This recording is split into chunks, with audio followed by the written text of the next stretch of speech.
नमस्कार। बिहार विधानसभा चुनाव से पहले हर एक गठबंधन के सहयोगी दलों के द्वारा प्रेशर पॉलिटिक्स शुरू कर दी गई है।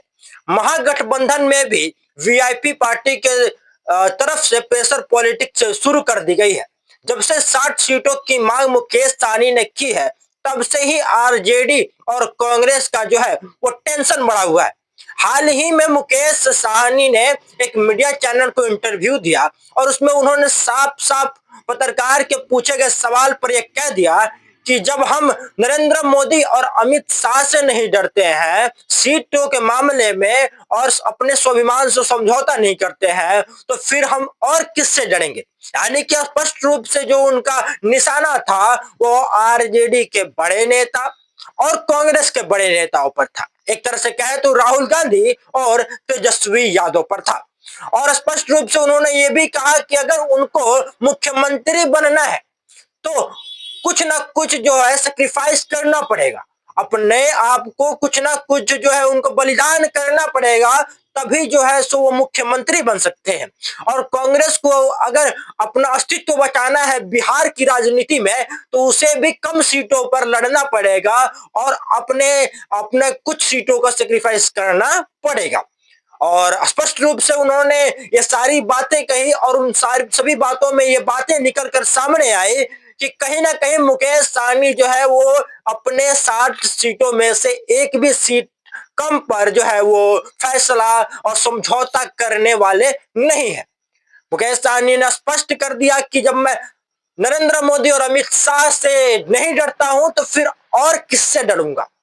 तेजस्वी यादव और कांग्रेस का और टेंशन बिल्कुल बढ़ने वाला है, क्योंकि कांग्रेस पहले 70 सीटों पर चुनाव लड़ी थी।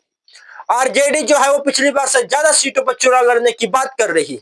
तेजस्वी यादव ये चाहते हैं कि आरजेडी जो है मैक्सिमम सीटों पर चुनाव लड़े और सत्ता के करीब अपने दम पर पहुंच जाए कि जो सहयोगी दल है वो उन पर लास्ट में प्रेशर पॉलिटिक्स ना कर सके, अपनी मनचाही जो है वो मंत्रालय ना ले सके, किंग मेकर कोई ना बन सके, वही किंग बन जाए। इसलिए वो ज्यादा से ज्यादा सीटें जो है वो लड़ने के फिराक में है।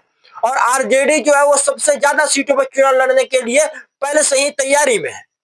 और जो है वो कांग्रेस 70 सीटों से कम पर फिर मानने को तैयार नहीं होगी।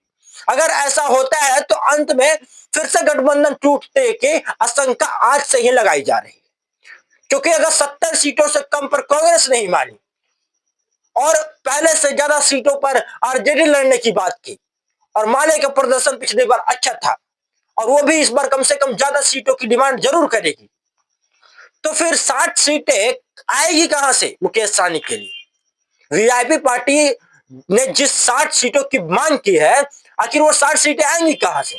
और अगर 60 सीटें नहीं मिली तो मुकेश सहनी के स्वाभिमान की बात हो जाएगी और वो बार बार ये कहते रहे कि मैं अपने स्वाभिमान से समझौता नहीं कर सकता हूं।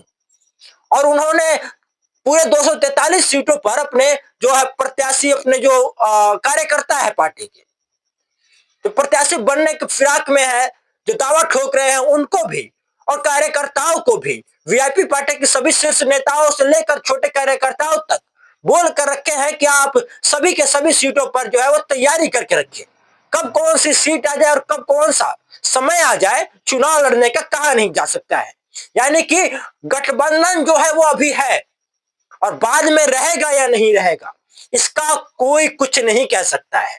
और राजनीति में संभावनाओं से कोई इनकार नहीं कर सकता है कि कब क्या हो जाए और कब ऊंट किस करवट बैठ जाए, राजनीति का कोई नहीं कहा सकता। तो मुकेश सहनी अभी भी पूरी तरीके से महागठबंधन में है और कब तक है इस पर कोई कुछ नहीं कह सकता है, क्योंकि अगर 60 सीटें उन्हें नहीं मिली तो वो पाला बदलेंगे। अगर पाला नहीं बदले, जिस प्रकार से उन्होंने कहा है कि अब मैं नहीं जाऊंगा भाजपा में, कभी नहीं जाऊंगा, तो वो हो सके तो अकेले चुनाव लड़ेंगे, नहीं तो 60 सीटें से कम पर उन्हें समझौता करना पड़ेगा और स्वाभिमान से समझौता नहीं करेंगे। ये बात मुकेश सहनी ने बोल रखी है। खैर, आपका क्या मानना है कमेंट सेक्शन में जरूर लिखिएगा। और मुकेश सहनी को मैक्सिमम कितनी सीटें आरजेडी दे सकती है, आपका क्या मानना है, ये भी कमेंट सेक्शन में लिखिएगा। मिलता है नेक्स्ट वीडियो में, तब तक के लिए धन्यवाद।